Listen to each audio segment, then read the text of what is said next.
Bismillahirrahmanirrahim. Assalamualaikum warahmatullahi wabarakatuh. Hai anak-anak, bertemu lagi ya. Bagaimana kabar kalian? Semoga selalu sehat dan semangat. Hari ini kita masih belajar di tema 4, sehat itu penting.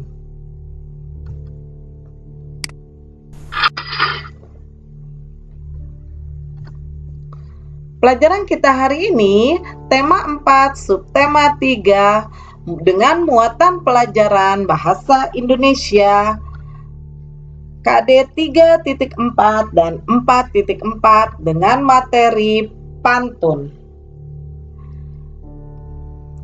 Dengan belajar pantun pada hari ini, Ibu harapkan kalian dapat mengidentifikasi ciri-ciri dan jenis pantun, membuat dan membaca pantun, serta menjelaskan isi, makna, dan amanat pantun. Sebelum kita mulai belajar, jangan lupa untuk subscribe, like, dan share video ini. Mari kita mulai.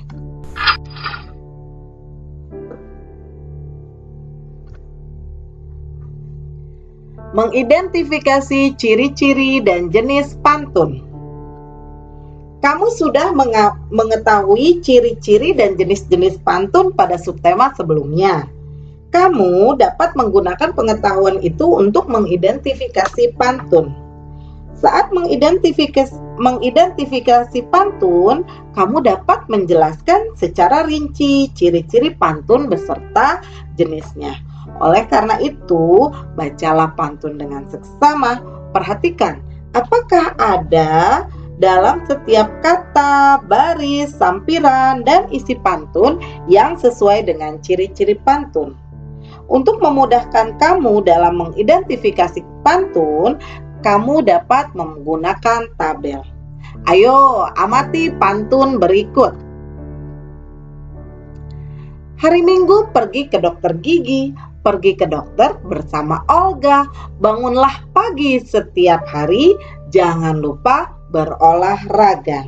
Kita lihat baris ke-1 dan baris ke-2 merupakan sampiran. Sedangkan baris ke-3 dan baris ke-4 merupakan isi. Ya, itu salah satu ciri-ciri pantun.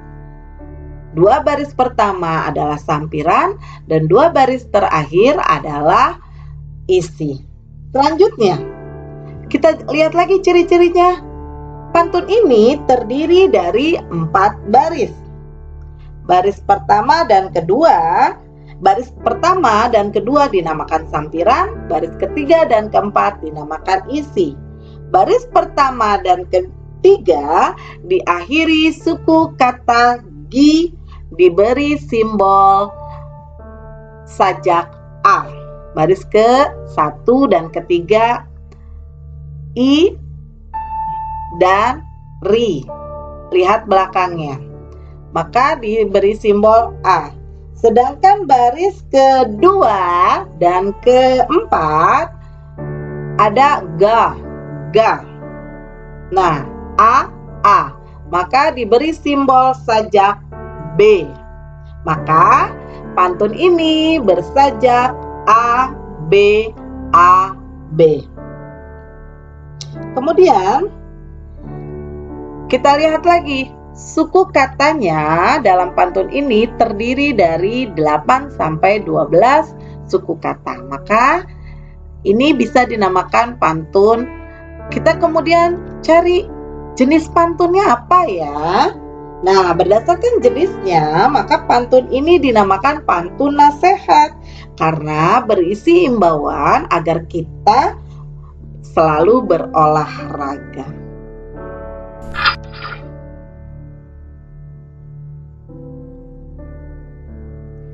Membuat pantun berdasarkan usia. Ayo, ingat lagi jenis-jenis pantun. Jenis-jenis pantun ada 2, berdasarkan usia dan berdasarkan isi. Berdasarkan usia, pantun dibedakan menjadi pantun anak-anak, pantun orang muda, dan pantun orang tua. Pada pelajaran ini kita akan membuat contoh pantun anak-anak. untuk membuat pantun, kalian harus memperhatikan hal-hal berikut ini. Yang pertama, perhatikan tema yang akan dibuat. Kedua, perhatikan jenis pantun yang akan kita buat. Dan yang ketiga, perhatikan sajak pada bagian sampiran dan isi pantun. Ingat, sajak pantun bersajak A, B, A, B. Saat membuat pantun, pastikan akhiran atau sajak yang digunakan pada bagian sampiran dan isi sesuai. Misalnya, baris pertama pantun diakhiri dengan huruf A.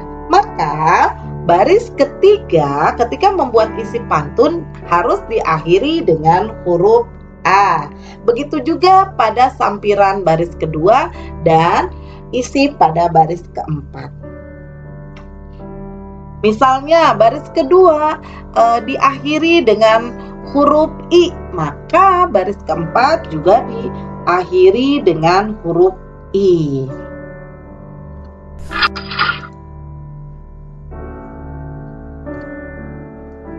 Oke, kita perhatikan contoh pantun anak-anak berikut.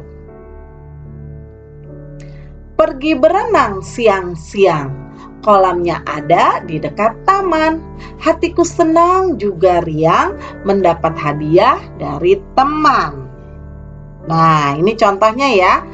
Baris pertama hurufnya G, maka baris ketiga juga diberi akhiran G. Begitu pula dengan baris kedua, ada huruf N, maka baris keempat akhirannya huruf N. Jadi bersajak A, B, A, B. Kemudian kita lihat pantun yang kedua. Pakai gelang di tangan kanan, gelangnya terbuat dari tali. Ayah pulang bawa mainan, aku sungguh senang sekali. Nah, lihat ya, baris ke-1 dan ke-3 hurufnya N, sedang baris kedua dan keempat hurufnya I. Coba kalian bisa tahu tidak ciri-ciri pantun tersebut? Ya, kalian bisa jawab ya. Karena kalian sudah belajar tentang ciri-ciri pantun.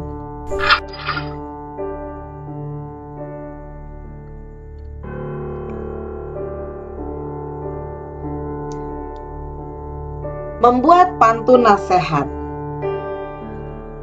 Ketika akan membuat pantun nasihat, tentukan amanat atau pesan serta nasihat yang ingin disampaikan terlebih dahulu. Ingat, jangan lupa perhatikan hal-hal penting sebelum kamu membuat pantun. Kalian bisa mengingat lagi ciri-ciri pantun untuk membuat pantun nasihat.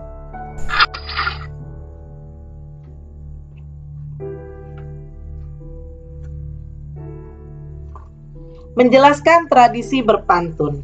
Beberapa kesenian tradisional di Indonesia menggunakan pantun dalam pementasannya, seperti lenong Betawi, randai Minangkabau, dan gandrung Banyuwangi.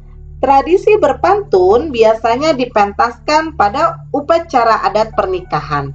Misalnya, tradisi berbalas pantun pada masyarakat Betawi atau Jakarta dan pernikahan pada adat Melayu.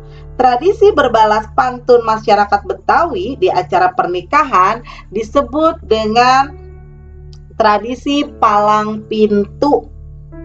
Pada prosesi pernikahan, sebagian besar pantun yang digunakan adalah pantun orang tua karena berisi dengan adat, budaya, agama, dan nasihat. Selain itu, biasanya pada tradisi palang pintu ada juga terdapat pantun jenaka. Ya, ini contoh gambar tradisi dalam pernikahan adat Betawi yang disebut tradisi palang pintu. Pantun yang disampaikan pada saat tradisi palang pintu tentu saja tidak terlepas dari ciri-ciri pantun. Misalnya bersajak A, B, A, B yang berisi sampiran dan pada baris ke-1 dan ke-2, serta isi pada baris ke-3 dan ke-4. Kemudian terdiri dari 8 sampai 12 suku kata pada setiap barisnya. Namun biasanya pada tradisi palang pintu ada tema. Jadi setiap tradisi berbalas pantun temanya berbeda-beda.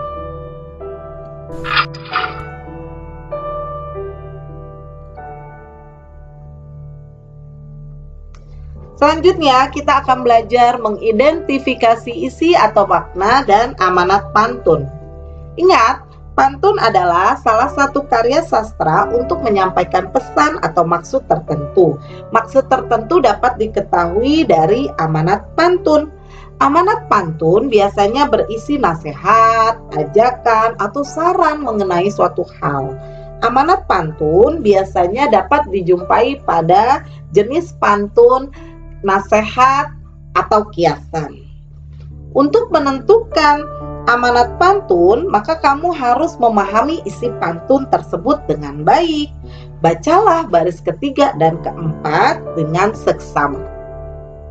Pahami isinya, kemudian tentukan amanat sesuai dengan isi pantun dengan menggunakan bahasamu sendiri. Lihat di baris ke-3 dan ke-4, maka kamu akan menemukan amanat pantun tersebut.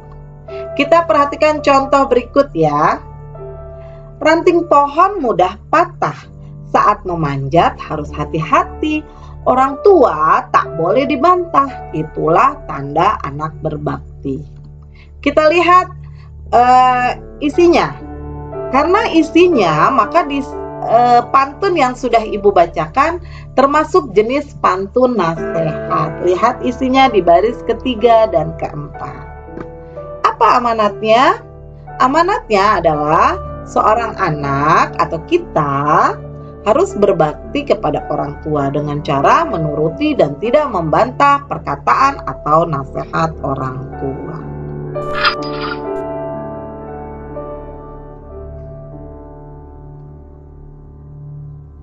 Membaca dan menjelaskan amanat pantun. Coba ingat kembali ya, jenis-jenis pantun serta cara menentukan amanat pantun. Pantun biasanya berisi pesan atau maksud yang berupa nasihat atau ajaran. Pesan dalam pantun biasanya terdapat pada baris ke-3 dan baris ke-4. Ayo kita lihat langkah-langkah menentukan pesan atau amanat pantun. Langkah yang pertama adalah kalian harus membaca isi pantun. Isi pantun ada di mana? Ada di baris ke-3 dan ke-4. Lalu, yang kedua, pahami isi pantun tersebut. Kalian harus memahami isi pantun tersebut isinya tentang apa ya?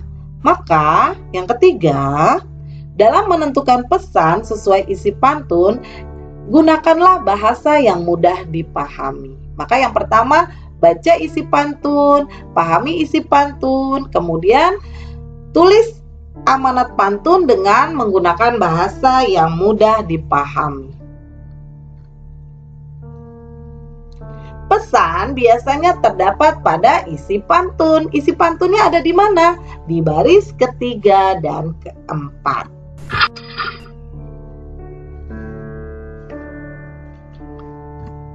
Oke. Kita coba belajar membuat dan membaca pantun.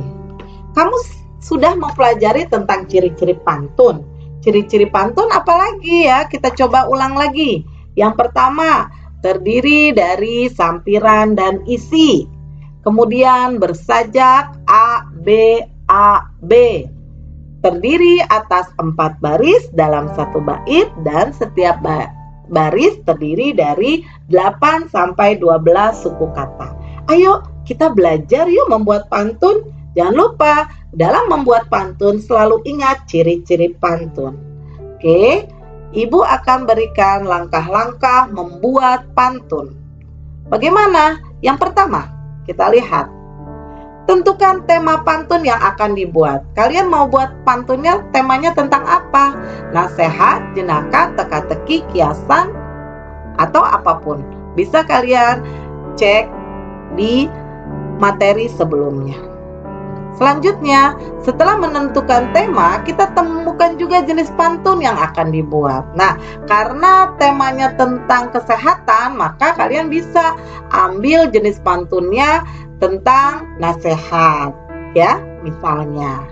Yang ketiga, buatlah bagian isi pantun terlebih dahulu. Karena kesehatan, maka kalian cari isi yang berhubungan dengan kesehatan. Lalu yang keempat, buatlah bagian sampiran pantun. Kalian isi baru sampiran. Ingat, pada huruf terakhir, pada sampiran maupun isi, pastikan baris ke-1 dan ke-3 hurufnya sama, dan baris ke-2 dan ke-4 huruf akhirnya sama.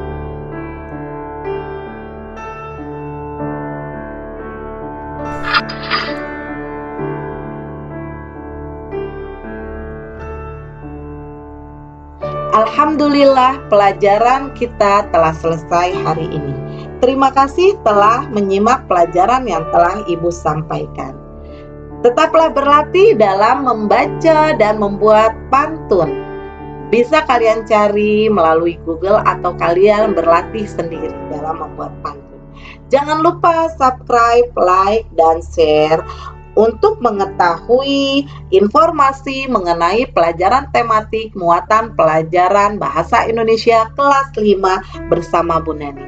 Terima kasih Bu ucapkan. Wassalamualaikum warahmatullahi wabarakatuh.